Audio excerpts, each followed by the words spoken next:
Welcome back to everyone. In this video I will guide you how to fix do not disturb keeps turning on Motorola G37 power.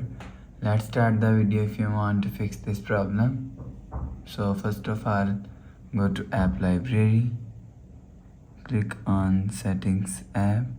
Now in setting, click on sound and vibration and click on do not disturb. Make sure turn off do not disturb.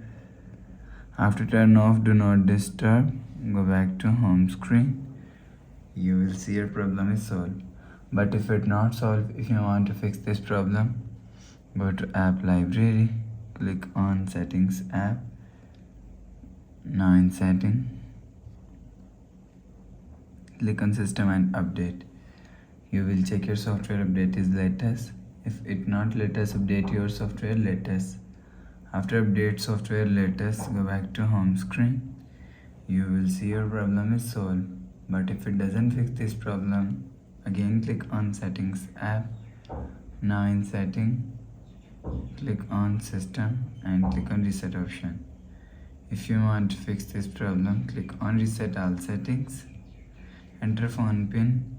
Click on this icon. You will see your problem is solved. So please subscribe for more new latest videos. Thanks for watching.